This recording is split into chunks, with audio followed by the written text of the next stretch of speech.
Impulse turbines operate by converting all of the fluid's energy into kinetic energy before it ever strikes the blades. Reaction turbines operate differently. The fluid enters the runner while still under pressure, and that pressure drops continuously as the water moves through the machine. This pressure drop dictates the physical shape of the system. In an inward flow configuration, the water enters at the outer periphery, the larger radius, and travels inward, exiting at the inner periphery.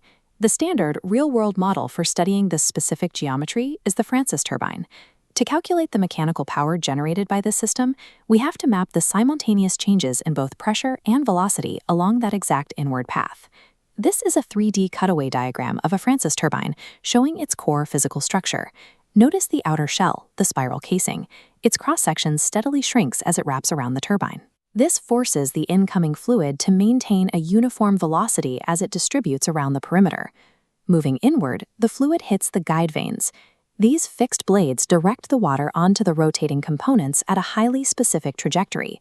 That water then strikes the orange central component, the runner. This is the active site where the pressure and momentum of the fluid are transferred into rotational mechanical energy. Finally, the water exits downward through the draft tube. This expanding pipe slows the exiting water down, recovering residual kinetic energy that would otherwise be lost. Every physical component here forces the water into a precise sequence of movements. To determine how much power the turbine produces, we have to translate that physical hardware into a mathematical model.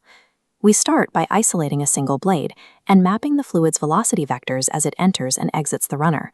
This isolates a vane. Look at lower inlet triangle B, mapping absolute velocity v, relative velocity vr, and rotational velocity u. Horizontal whirl velocity causes rotation. Vertical flow velocity drives fluid inwards. Angles alpha and theta govern this entry, defining the total initial energy. This shows how flow velocity calculates total discharge, Q. Multiplying flow velocity by circumference and runner width gives total volume. But notice equation 18.22. Vane thickness blocks part of the inlet. We subtract that area to find true net flow available. This complete inlet triangle mathematically locks in the fluid's total initial energy at the exact moment it strikes the runner. Returning to the diagram, follow the fluid to the top outlet tip B'. A second velocity triangle forms. The water leaves at relative angle phi, resulting in absolute exit angle beta, creating new, smaller whirl and flow velocity vectors. Euler's turbine equation defines extracted power via the difference between initial and final whirl velocities. Angle beta dictates a critical sign convention. Under 90 degrees, exiting whirl assists rotation. Over 90, it opposes rotation and is subtracted. Comparing total mechanical work generated by the runner against the hydraulic energy supplied by the fluid establishes the machine's overall hydraulic efficiency. We also measure the degree of reaction, denoted as R. This is the specific ratio of the pressure drop inside the runner to the total energy drop across the entire system. That total energy drop accounts for both the pressure reduction and the kinetic velocity changes happening simultaneously as the water travels across the blade.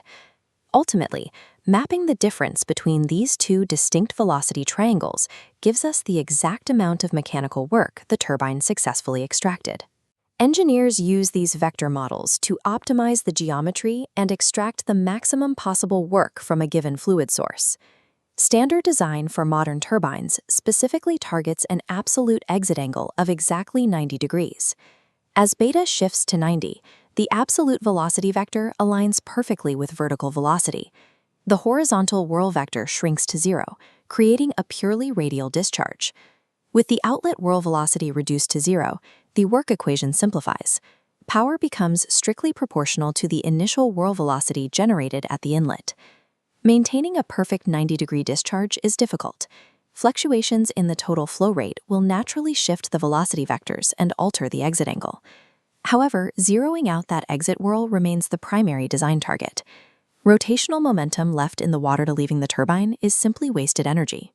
When calculating turbine performance, the exact numerical data will change depending on the installation, but the mathematical procedure is identical. First, identify the fixed physical dimensions of the machine, such as the runner diameters, along with any known blade angles. Second, use the physical diameter and the rotational speed of the shaft to calculate the mathematical blade velocities at both the inner and outer perimeters. Third, sketch the inlet and outlet velocity triangles. Apply standard trigonometry to resolve any missing whirl and flow components. Finally, insert those resolved velocity vectors into the standard equations for work, efficiency, and reaction. Keep 3 core constraints in mind. First, inward flow always dictates that fluid moves from the larger outer radius to the smaller inner radius. Second, the velocity triangles dictate power, and the horizontal whirl velocity is the exclusive component performing physical turning work on the shaft. Third, maximum theoretical efficiency occurs when the geometry forces an exit angle of exactly 90 degrees. Translating physical hardware into kinematic vectors strips away the visual complexity of the machinery, leaving a rigorous mathematical framework to predict and optimize fluid power.